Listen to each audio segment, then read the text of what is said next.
Tú controlas el juego. Pero. Está en TV ahorita, ¿no? Está en TV. Más casa. Hablar un poco.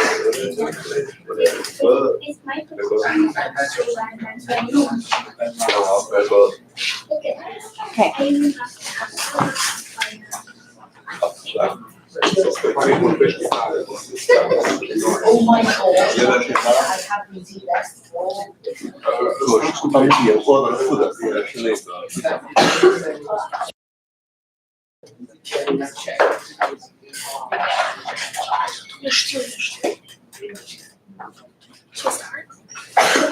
Hey everybody, my name is Stephanie.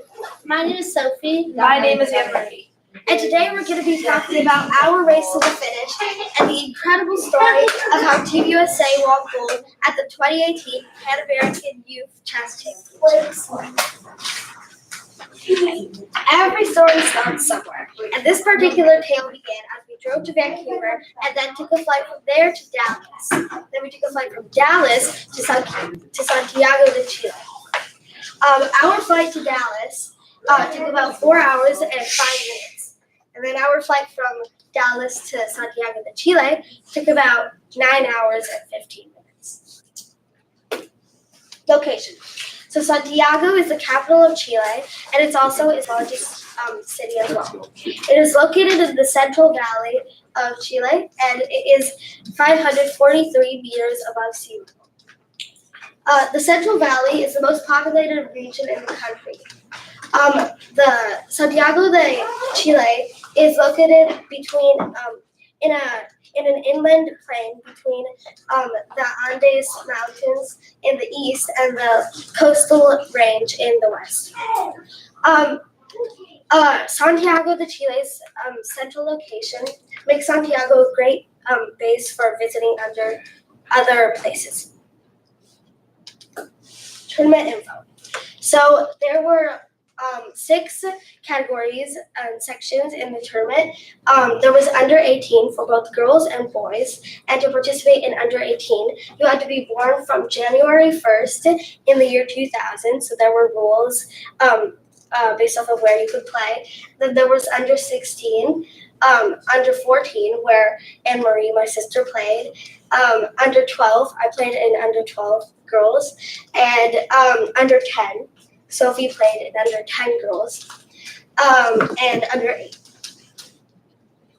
So the tournament was in Chile, and the venue of the tournament was the Gimnasio Polideportivo del Estadio Nacional de Santiago de Chile, and it was sponsored by FIDE. So the venue of the tournament, like I said. I just want to know how many players in the tournament, for example, typically in your section or your sister's section? Well, her section had 38 my section, 51 in Sophie's section. I don't know how many were in yours. Yeah, I don't know how many people were in my section. And how many countries? I guess 26. Yeah, I think it was that. I think it was 26. Usually 40. So the tournament took place in the Gym Sports Center of the National Stadium of Santiago de Chile. It was a historic place, and it still is a historic place, with a lot of history regarding sports and physical activity. It had a lot of positives to it, but of course you can't have a perfect venue, and it did have a couple of flaws. One of them was definitely the cold and the temperature inside of the playing venue. It was extremely cold, and we had to wear hats, extra layers. We had to sit on towels while we played. But it was a wonderful venue because the spectators could sit in the chairs over there inside the stadium. Yes, those. And it was just beautiful, but it was, well, I mean, you couldn't see the games, but my dad was clever and he brought binoculars, even though it's kind of hard. Santiago, Chile, a history. So Santiago is the capital of Chile, and it is also its largest city, like I said before. It was founded on February 12th in the year 1541. Santiago, Chile, was founded by a Spanish conqueror named Pedro Valdivia. Today, Santiago de Chile is a world-class city, and it's basically the nation's business, political and cultural, entertainment and education center that makes it such a beautiful and cultural place. Speaking of culture, here's a little bit about Santiago de Chile culture. So this culture of Chile reflects the population and the geographic isolation of the country in relation to the rest of South America. Since the colonial times, Chilean culture has been a mix of the Spanish culture and a little bit of like the culture of immigrants and more. Nearly all of the Chilean population speaks and understands Spanish. However, Chile has a strong native South American heritage, and many indigenous languages have also been brought to the place. There is a picture of the national dance of Santiago. It's called the Cueca dance, and it's part of the cultural. So I just wanted to talk a little bit about Easter Island. Unfortunately, we didn't get to go to this place during our stay here, but it's a wonderful and beautiful place with a lot of history behind it. So I just wanted to put a little bit of focus on this. So Easter Island is Chilean territory, and it is a remote volcanic island in Polynesia. We couldn't go because it was too far away. And its native name is Rapa Nui. It includes nearly 900 monumental statues, which are called Mauai, and it was created by the inhabitants during the 13th and 16th centuries. The statues are carved human figures that have oversized heads and are placed on stone pedestals called ahus. So that's a picture of one of the statues. They're really spectacular. Food in Santiago, Chile. So Chile has a wide variety of foods, including seafood and fresh fruit vegetables. A traditional Chilean meal is pastel de choclo, which is a pie made with corn and vegetables. Chile is the largest exporter of fruits and vegetables, and including blueberries, plums, and prunes. It is the second largest supplier of avocados, cherries, raspberries, and walnuts. So now, Anne-Marie, I'm going to hand it over to her because she has a game she wants to show you guys. So she'll tell you a little bit about that. Okay, so I represented Team USA in the girls under 14 section, and I will be showing one of my games from round 4 against Julia Miyazaka.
boundary country.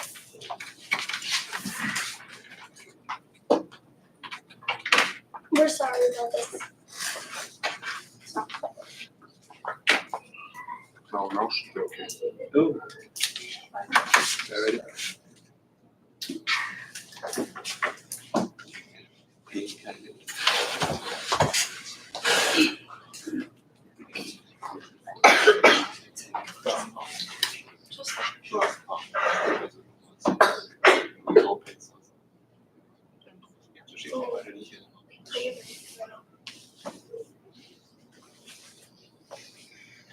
Sì, questo con la sotto visuale. No. Vedete? No.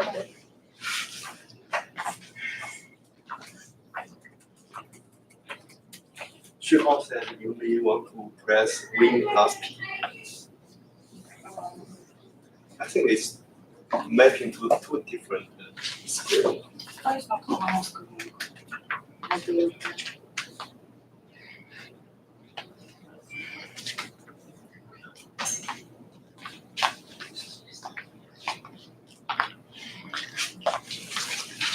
Go back to the It's working. Nothing's wrong. Yeah, there's.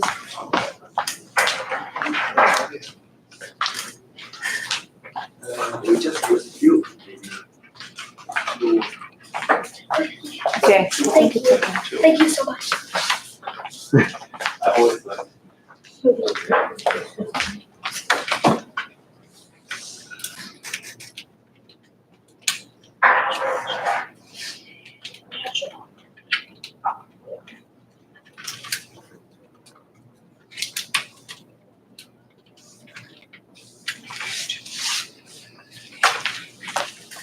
Okay, so this is my game from round 4 against Julia Miyazaka, and I was playing the black pieces.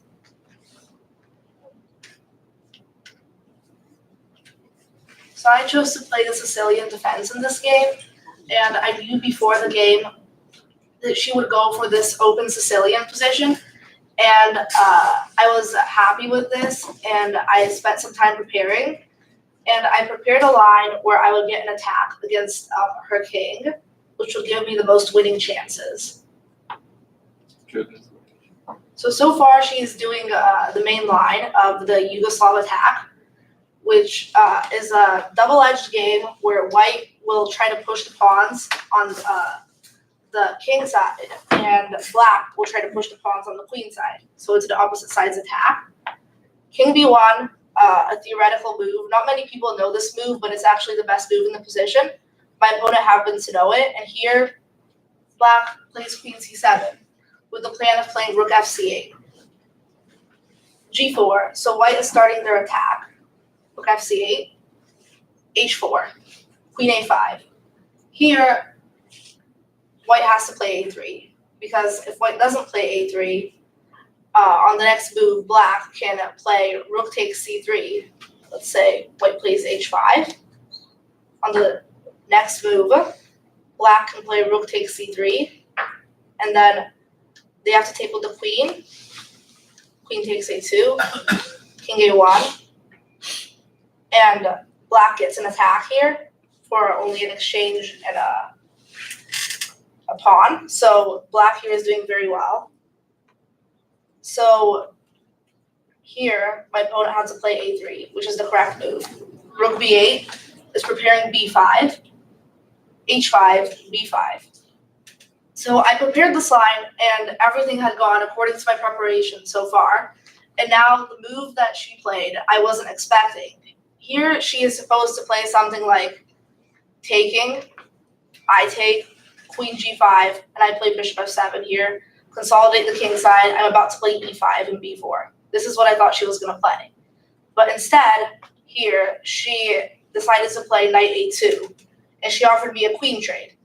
Now here, I think that by black, the best idea is to take the queen trade, because otherwise, if you spend time moving the queen away, white will get an extra tempo and start opening your king side with h takes g6. So here, I traded the queens, and I played a5, continuing my attack, pushing the pawns, and she takes on g6, I take back. Bishop c3. So after I saw this move, I was thinking that this is probably a big mistake because she's moving her bishop out of the center, and the knight here is she's taking away a square from the a2 knight. And even though she might look like I'm attacking my pawn, the first move I looked at was not a4, it was b4, an aggressive move. And I spent 20 minutes calculating what would happen after b4. So b4 is indeed the winning move here that gives black big advantage over +1. So I played b4. And here she has to take this. And now I take. And she obviously can't take with the bishop because then I take on a2 with my bishop. King takes. And then I win a piece like this. So she can't do that. But what she can do is take with the knight. And if she takes with the knight, I calculated that I can play knight takes c4. Now I'm attacking her rook, and I'm attacking her bishop. So she takes my knight. She accepts the sacrifice, and I take on c3 with my rook, sacrificing again. She takes, and I take with the bishop. Now I'm attacking the rook and the knight. And when she moves rook d3, I can take with check. And here I'm down in exchange, but I have a pawn and a bishop for it. But not just, I have a bishop pair, and her king is open, like after something like king c1. She has a very open king, a broken pawn structure. I have the two bishops, and I also have the pawn for an exchange. So this variation is actually around +2.5 for black. So black would be in a winning position after this. So my opponent saw this, and she didn't take, but played the best move here, which is bishop d4. And although black is still better, here black's best move is to play bishop takes a2, king takes a2, and b3 check. And this is what I did. And here, if she takes on b3, I can play rook c1. And now I'm threatening to mate her here. So this attack, and I'm also pinning her bishop, this attack is very strong for black. So my opponent didn't fall for that. And when I played b3, she played king b1. And here, I played knight takes c4, which is a very nice combination. Attacking the rook, she takes. I take with check. And now, she takes here. If king c1, then I can play bishop h6, or rook takes b2, because after bishop takes b2, I take check, king takes, and c1 queen. So she has to take here. I take. And basically, I win a pawn out of all of these exchanges. And here I'm a pawn in the opposite colored bishop endgame. Black is much better. And I won one more pawn. And slowly here, this is completely winning now. All that black has to do is just push forward their passed pawns to the promoting squares. Just pushing her king back, slowly moving these forward. And in the end, I won this game quite easily. I managed to convert the advantage. So, yeah. Thank you. So what's the turning point of the game? Turning point of the game? I think it start a checkmate racing, then suddenly you just dominate the attack when it started. I think, so the domination of the game started around, I think it was, so when she played knight a2. Oh, that kind of move. Yeah, she played knight a2, right? And then that was, I saw that isn't what you normally do. That was when she lost her advantage. So here, the position is completely equal. After queen takes d2, it's equal. So she didn't lose here. Here it's just an equal position. But then after a5, h takes, bishop c3, this move is the move that cost her the game, I think. Because after this move, let's say I didn't see b4 and I played a4, then she's much better, or like slightly better. But b4 here is just like a huge advantage for black. And I think that she missed these ideas here, like these variations that I showed. And I think that was the turning point of the game. Because if she hadn't played bishop c3, and then play like, let's say a developing move, like bishop d3 followed by rook h2, g5, those kinds of moves, then she would have been totally fine. But bishop c3 was a big mistake. Yeah. You said you spent 20 minutes on one of the moves. Is there a maximum time you can spend? The time control was 90 minutes, so each player had 90 minutes on their clock, and there was a 30-second increment. So after each move, you get 30 seconds.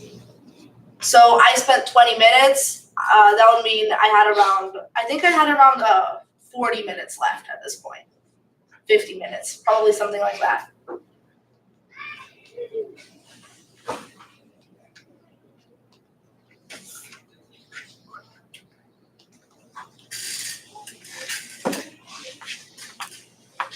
Now, I have a game to show you guys, which I played against somebody from Peru, a girl from Peru. Her name was Yahira Oblitas Aguilar, and I played this game in round number 3. I lost this game.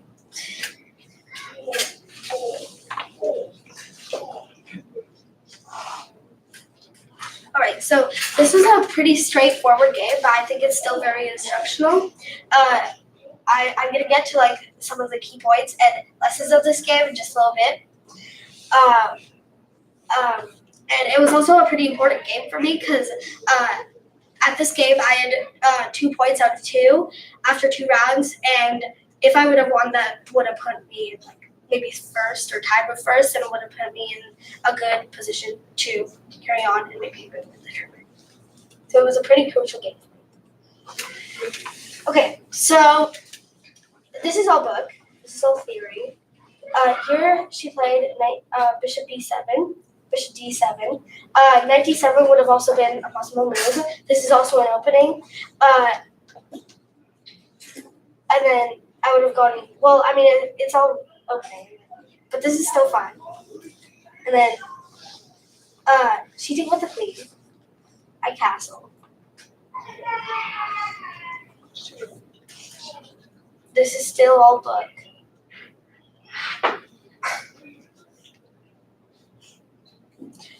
Here she could have also played d5, and not as changes the pawn right away, and maybe bishop e7, and then castle. But she decided to take right away, which is also fine. And then we exchanged. This is still all book. Sorry.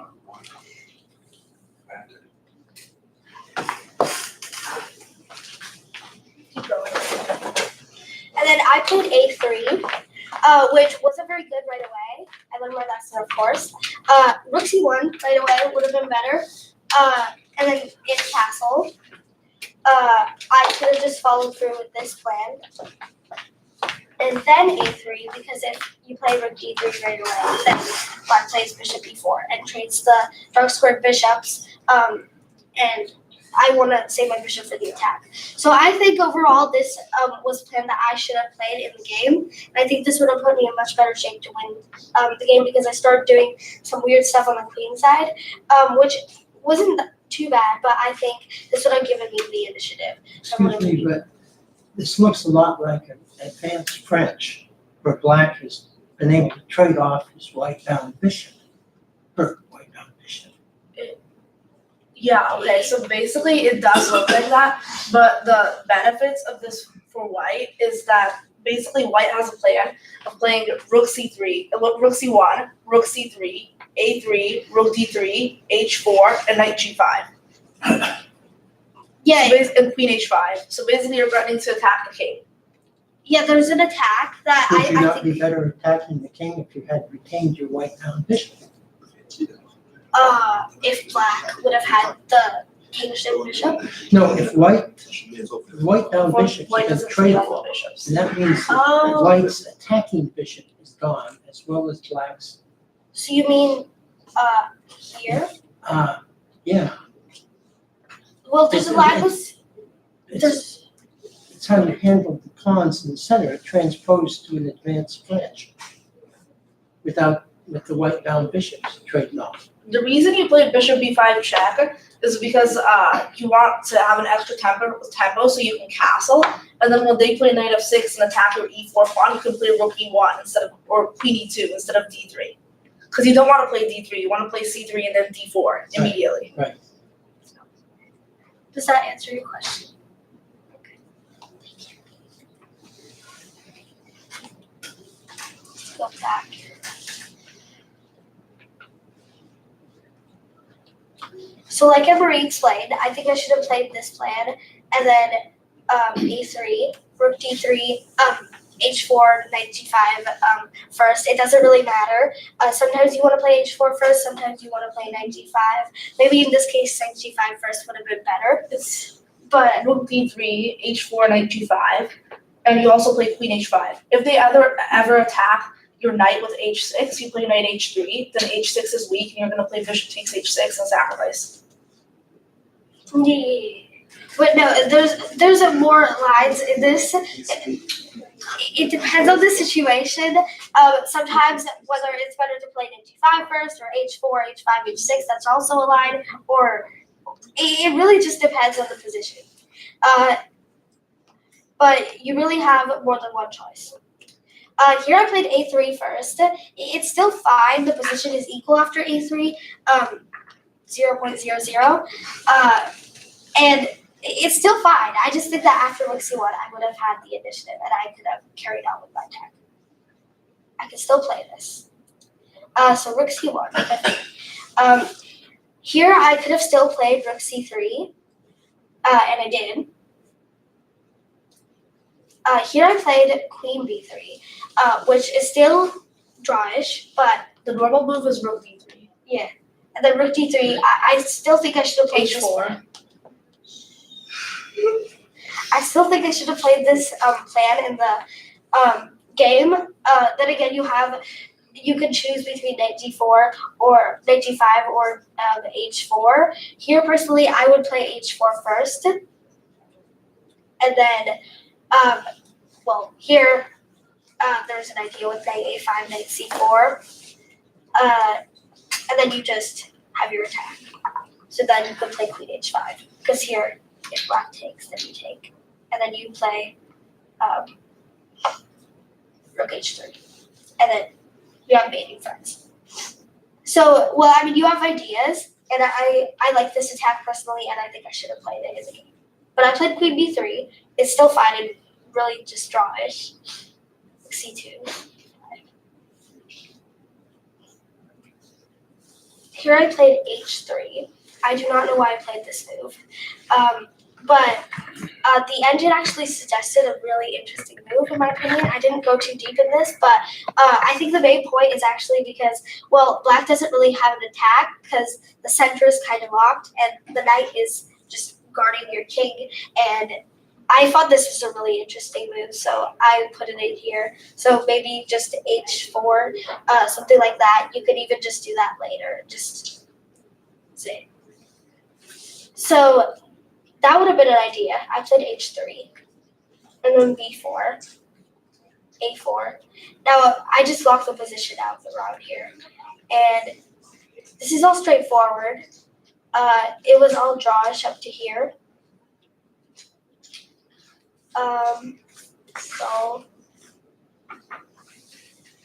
And then I just locked up the position. So here, the engine still says dead draw. So we kept on playing. I traded queens, traded the queens off, and then came in with our kings. And here I made the mistake of the game. This was the crucial turning point that made me lose the game in the end. And I really just had two moves to choose from here, and I just played a bad move, which was bishop b2. Here, I don't know why I played this, but the main point of this game is that I just completely desactivated my bishop, and now my bishop has absolutely no mobility, no play. My bishop can't move anywhere besides a1, and this bishop isn't leaving. So that's basically how I lost the game. If I would have just played bishop takes g5, king takes g3, this is a fortress, and her king can come in, my king can come in. This is dead draw. Whoa. How come black can't get his king in, her king in? Because black has an extra pawn move, that G pawn. Black has the opposition. So you're Where are you saying going to move your king? Oh, e3. Oh, because you can't come in anywhere. And you can't come in anywhere on this side. And if you ever push your pawn, yeah, okay. you can't just Because I completed G4. yeah, you can play G4. G4. Or just it. Instead of G3. And then just King G3. Yeah, Yeah. you just moved back and forth. So it's just a fortress. But I played Bishop B2.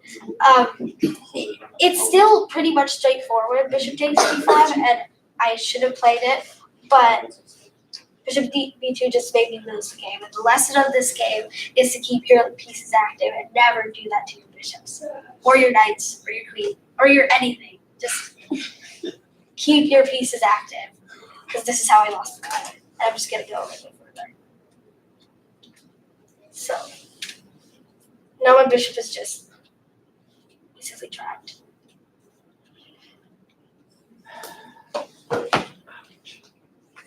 And then her king comes in and just wins my bishop.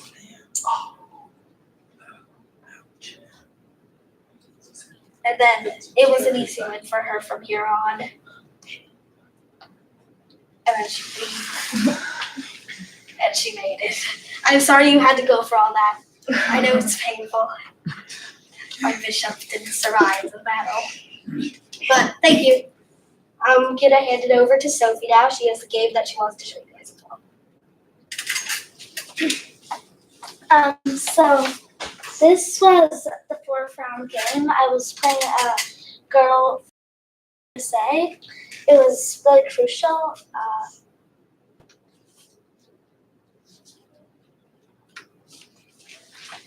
So I was playing the black pieces.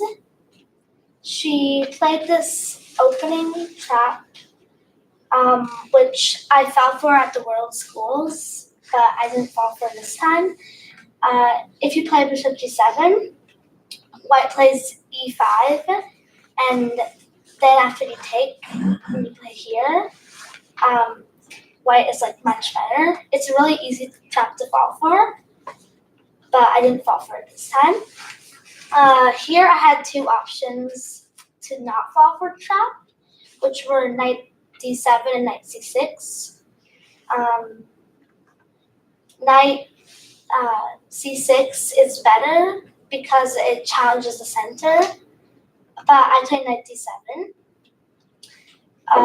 She played Queen F3, but Queen E2 would have been better, finding to play E5. So she played Queen F3. I played Bishop G7. I could have played E5 or like A6. She played Bishop E2. She could have also played Bishop E3. I castled. Here, another option, which is probably better than Knight B6, would have been E5. But this is a little bit annoying then, and I thought that like playing Knight B6 was safer. She played H3. I played Bishop E6. She played castle, but a better move would have been Bishop C4. I played Queen C8, but the best move would have been Bishop C4. You want to trade this white bishop and get your knight on C4. So she played castle, I played Queen C8. She took my bishop. I took with the pawn. Here the position is equal. She played Rook FD1. It was a bad move because the rook was better placed on F1 and it kept the F4 pawn in control. I played Knight C4. She took, I took, and she played Rook D4. I played Queen C6. She played Rook B4, which was a bad move because it trapped the rook. It stops B5 at least, but already black is comfortable and its hard is just the better option. I played Knight D7. B6 would have been better. She played Queen G4. I played Knight C5. She played rook c4. I played rook ac8. A better move would have been b5 or b6, trying to trap the rook. But I played rook c8. White played bishop d4. So what do you guys think is the best way to punish that move?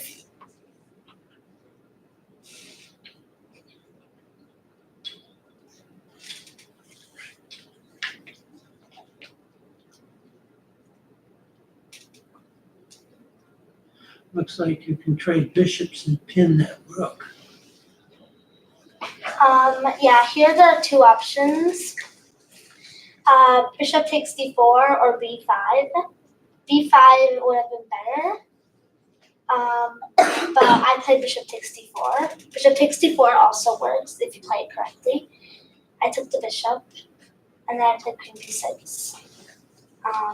And that rook is pinned, right?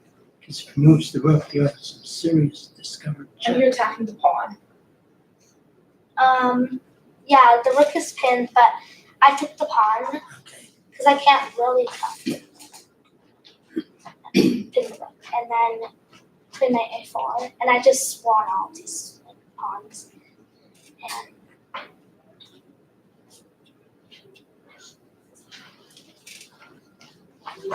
just won easily. Here, I was winning, but I was only +1. It still should be winning, but it's more tricky now. But I managed to win pretty easily. We just traded these pawns, and then I pushed.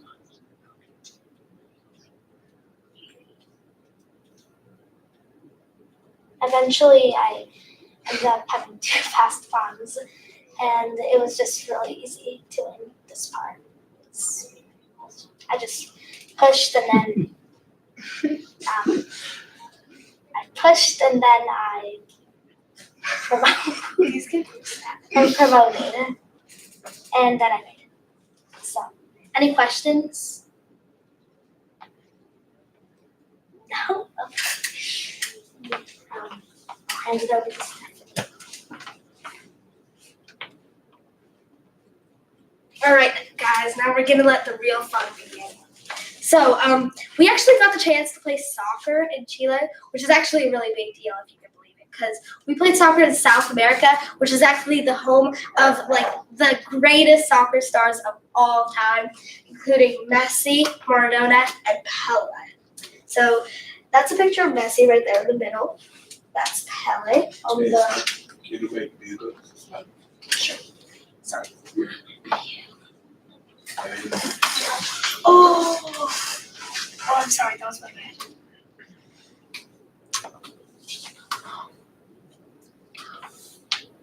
Yes. Okay. There we go.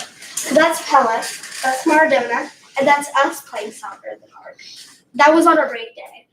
It was really fun, and that is the ball that we bought in Chile, and we will demonstrate for you. So it says Chile right there. It's a great ball. You can join us in the park to play soccer anytime. So, yeah, it was really fun. We also got the chance to visit the National Stadium of Chile. The Spanish translation for that is El Estadio Nacional de Chile. And it is located in Nunoña district of Santiago, the Chile. And it was actually really close to the playing hall, so we got a chance to see it. It's the largest stadium in Chile with an official capacity of 48,665. It includes a 62-hectare sporting complex and features tennis courts, an aquatic center, a modern gymnasium, and even more. The construction for the stadium began in February 1937, and it inaugurated which means it was introduced in December 3rd in 1938. It was also the venue for the FIFA World Cup final in 1962. So now I'm going to hand it over to my sisters, which were actually our last year champions for under 14 and under 10 girls at the 2018 PanAmerican Youth Chess Championships. So let's all give them a big round of applause.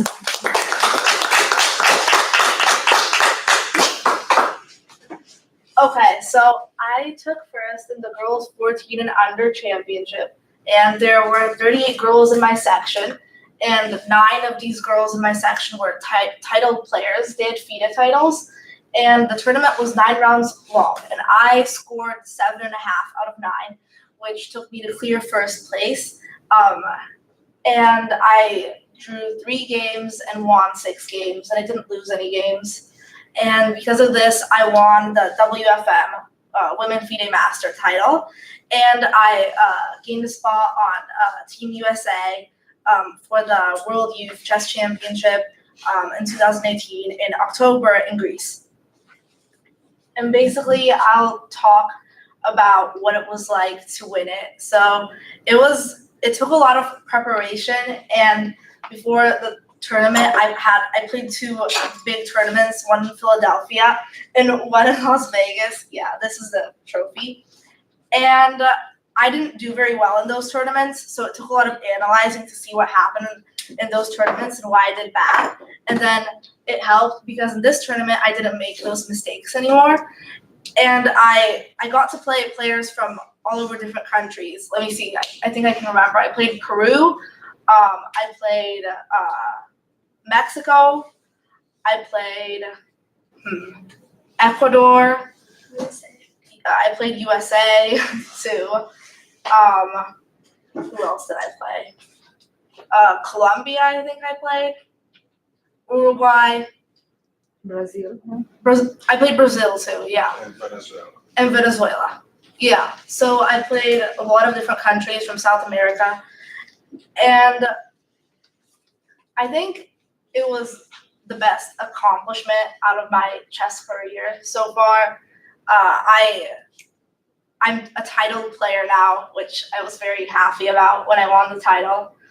But during the tournament, I think that when you go to one of these really big international tournaments, it's very important to have the discipline you need to play your games and not go off track. And you need to know what you want and be every moment in the game. Like there's moments when you're in time pressure and you can't let anything bother you. Like if there's noisy spectators in the stands or it's too cold or anything like that, you can only think about the game and what's going on at the board. And I think that really helped me because I was very motivated to win my title and to represent in Greece at the World Youth.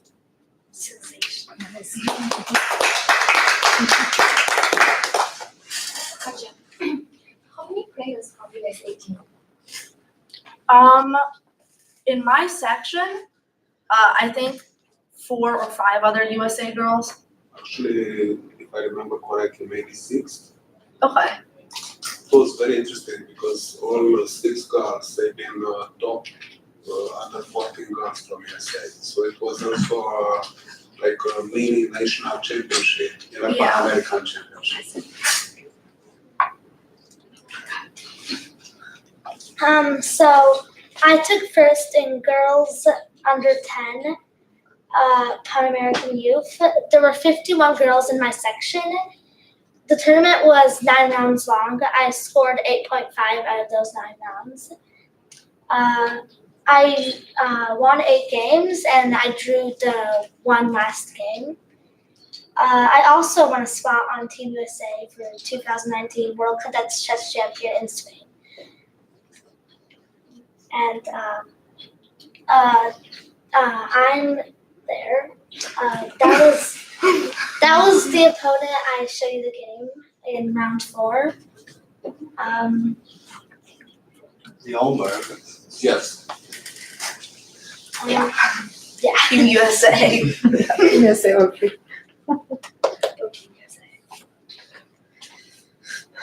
So these were our Team USA coaches. Our head of delegation, FM Aviv Friedman, right there. Sorry. Oh. What did I press? Okay. I'm sorry about that. And then that's Aviv Friedman. That's Armen, Andronic. And There's no picture of Robert, but that's Kostia. And basically, they were the delegation team coaches. So whatever you needed, like if there was a dispute or an appeal at the board, you could call them. They would coach you before the game. You could analyze your games with them.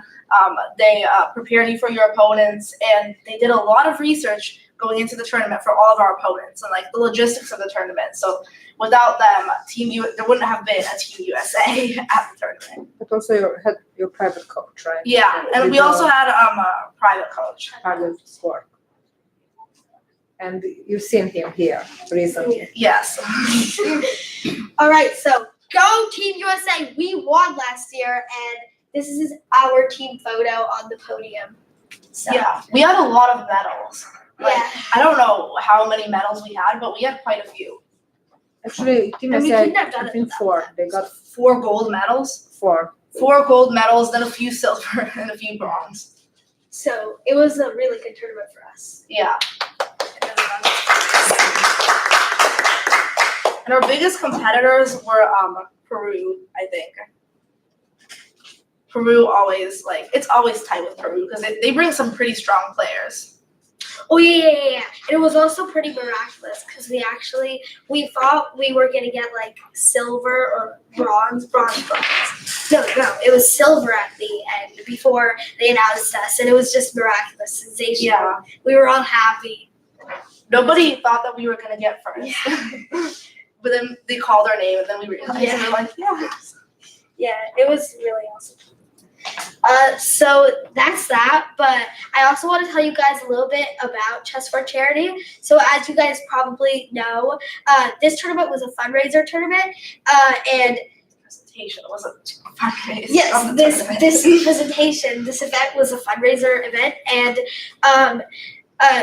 Chess4Charity's basically goal and my goal and our goal is to drive real, tangible, big change out of like these tiny little events every once in a while. And I just want to thank everybody for coming because this event really wouldn't be possible if you guys hadn't showed up. And for this event in particular, half of the money donated went to Feeding America, which is a charity, and then the other half went to the Humane Society, is going to go to the Humane Society of the United States. I'm going to tell you a little bit about Feeding America. With every dollar that you donate, it actually provides 10 meals to families in need and people in need out there that don't have food, and it's really a great thing. So you guys raised like a bunch of meals for people out there, which is really amazing. And you guys also, Humane Society of the United States, it's a great organization out there that helps animals in need, homeless animals, animals suffering in puppy mills, animals suffering from these different causes, and you guys are making this possible. So thank you, everybody. Yeah. So, actually, you have some photos to show with the parrots and everything in Chile. You remember you wanted to show where pizza is coming, we're still waiting. So What's that video?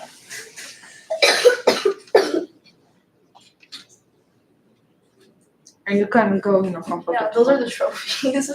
yeah, those are the trophies right there. The medals. This is us. Yeah.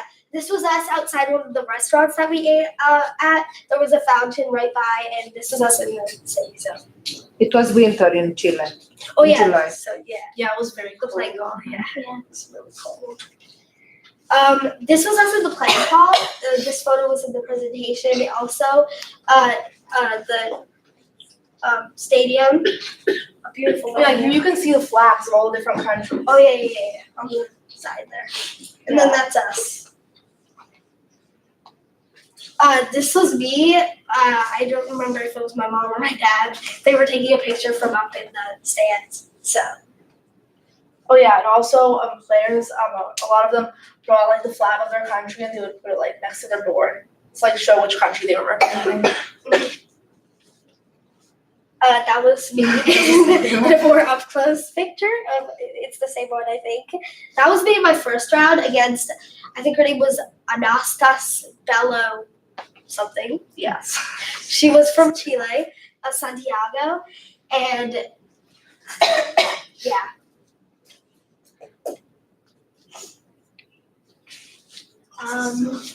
This was my first round.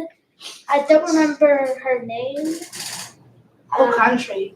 Oh, she was from Chile. Yeah, she was from Chile.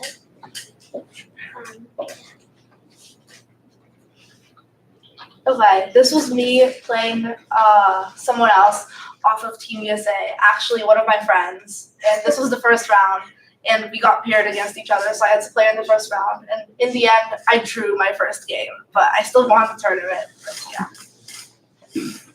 This is me and my mom. It's a cool picture. We had to wear hats, like I said, several layers, and we had to sit on towels so that our bottoms would get cold. Is this an open ears? This is a plant outside No, of the. But no heat inside, no heat whatsoever. Oh yeah, no. At the Because end they we got are heat, but it was still really cold. The heat. It was No, they brought some it was heaters, like- but yeah. no help. So it didn't really look like it was winter, to be honest, but it was winter. Trust me, it was cold. This was a plant outside of the stadium, and it's cool. That's me.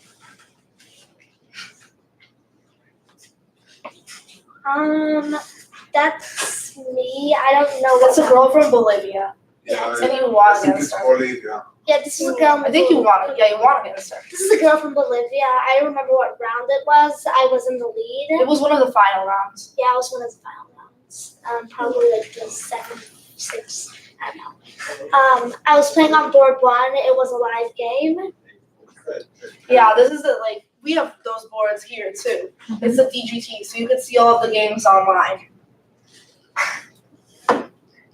There is a funny story. In one of the games, we were looking online, and then we said, "What's happening? Sophie doesn't play like this." And then, it was a bad position for Sophie. We thought, okay, she's lost. So in the end, it ended up in a draw. We were waiting for her. She didn't appear. Then we realized that they put the wrong name on the wrong board. So actually, Sophie was still playing, Was it that and she won the game. Yes, one of those No. games.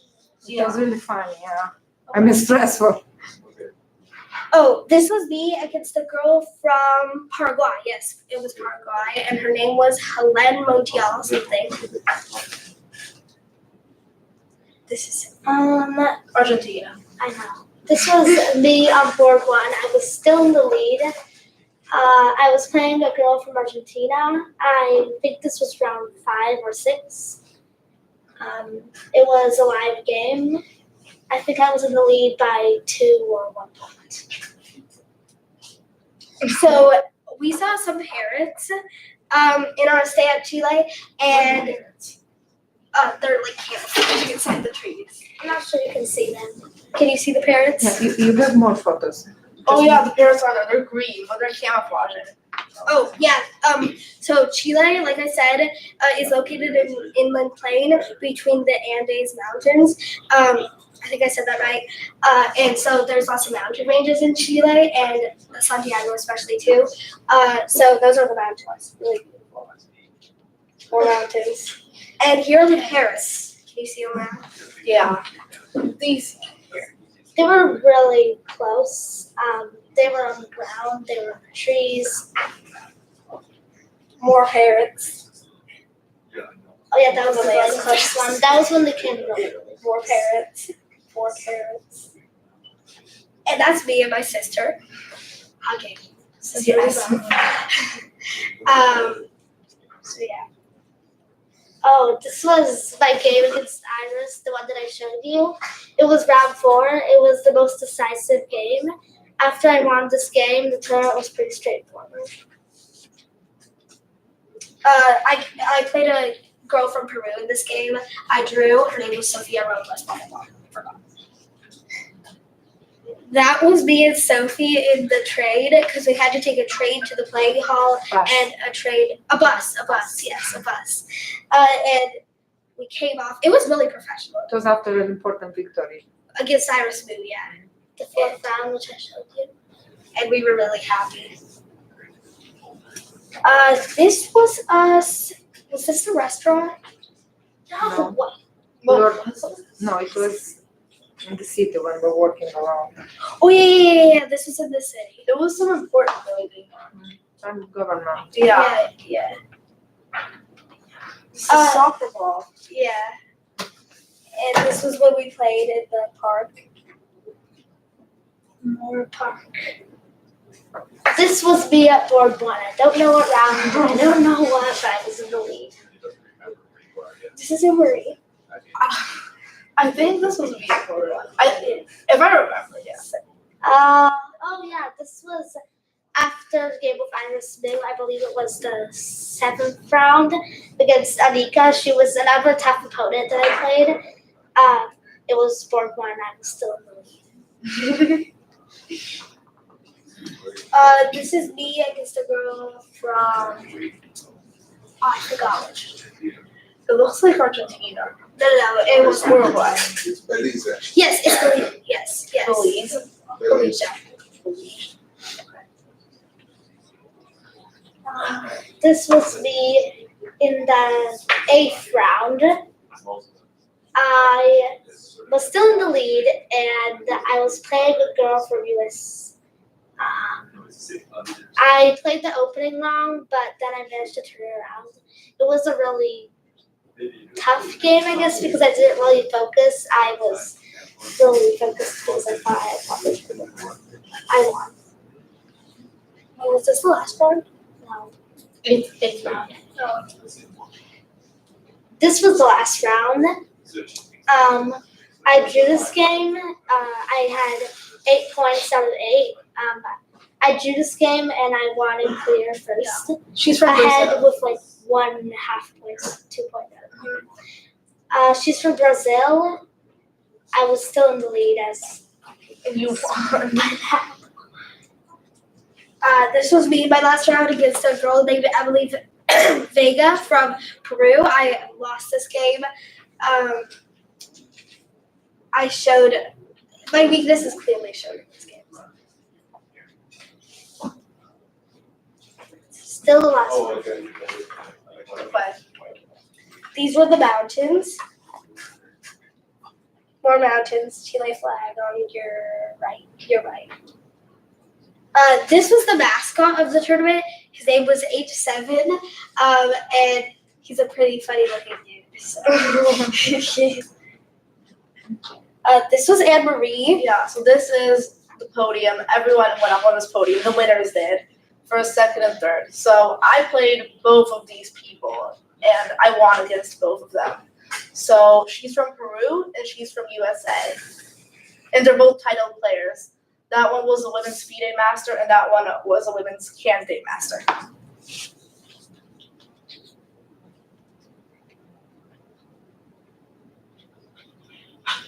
This was after Emery got her trophy. I was still waiting. This is me on the podium. This was my opponent, Iris, the one I showed you. That's Sarah Gupta. She's another person for Team USA. I'm not sure if I played her. I think I did. I won against her.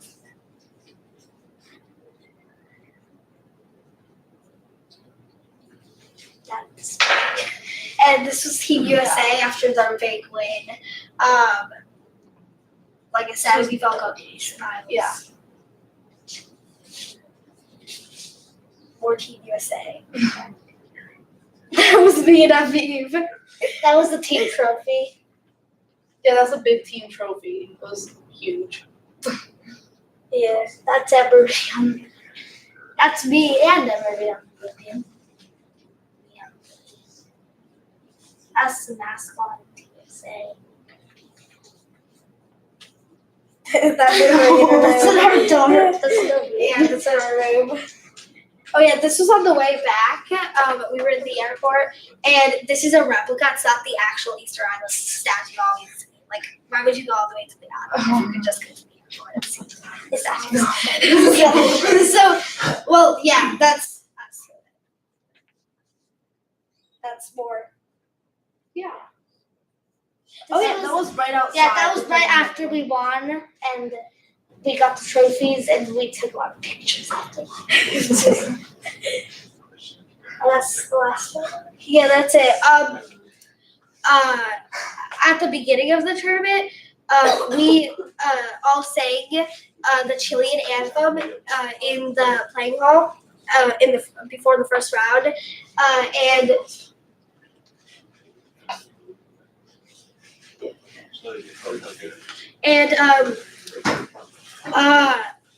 it was a really sensational and fun moment for all of us. And I just wanted to show you guys that so that you guys will get a taste of their music, their culture as well. So if you guys want to stay and listen, that would be great. Okay, you can put it. I showed him the video. Yes.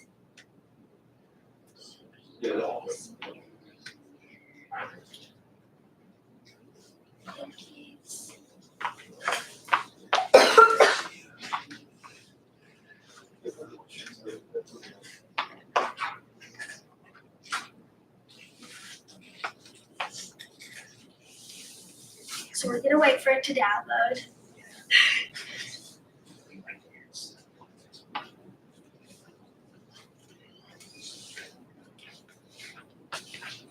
So the tournament, you guys play one game a day or 2 games? It was Okay. no 1 game a day in the first day, and then 2 games a day until in the last day there was 1 game.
So we're gonna end with that. Thank you all for coming. And we have to wait a little bit for pizza. Yeah, pizza's on on its way. So, anyone has any questions? Does anybody have any questions about the event? One thing, when you're into it, you analyze them, see, I'm a time traveler from the past before the computers. So when you analyze your games, do you use a chess engine or do you Yeah. just use big systems? Yeah, we use a chess engine. You just feed the game into the. Yeah. Just put the game in, load the engine. You can wait a bit till it goes to the higher depth, and then you can see what it says. You can also use the database, search for games. That's also a good way to prepare for your opponents. There are also different methods of analyzing your games. I believe we normally just analyze them with the engine, which is a pretty lazy method to do I was it. gonna mention that. Another way to do it is to just like analyze them on your own. I think this is actually the best way to do it. It requires discipline, of course. Analyze them on your own, and then analyze with the engine or a coach, or something. And I think that's the best. But of course, during the tournament, you don't have time to do that kind of stuff. You just have to use the computer. But like when you're on your own and there's no like time pressure, you can analyze first by yourself and then with the engine. Yes. How much tactics do you do a day to prepare for the tournament? Okay, so during the summer, we did a lot per day, like a few hours of chess per day during the summer to prepare for the tournament. But then, of course, when school starts, that kind of slows down a bit because you have other commitments. But like You should before the still be tournament, doing chess. yeah, you should still be doing chess every day during school. But We're not the best example. At least 1 hour of chess each day. Well, I mean, during the summer, we did a good day's work. But yeah, I remember that during the summer, I would sometimes do like 5 hours. It depended, like, you don't want to overwork yourself either because otherwise you'll like burn out. But you can do. But you should always find time to do tactics. During the summer though, I really pushed chess very far just because I was preparing for PanAmerican. So a few hours a day was usually what I was going for. You could also, like, especially during the school year, you could do like 15 minutes of tactics a day. That If you don't have You have to at least 20 do tactics and do at least like 1 hour a day, I think. Yeah. But you have to do a lot of tactics, and if you don't have time to do other stuff, you should at least do like a bunch of tactics. But you'll definitely have like some time, like 15, 30 minutes during the school year. So that. Does anybody have any more questions? Okay, well, once again, thank you. Thank you for coming. Pizza is here. Yes, right in time. Yes. Pizza's here. Okay, thank you. Thank you. Thank you for coming.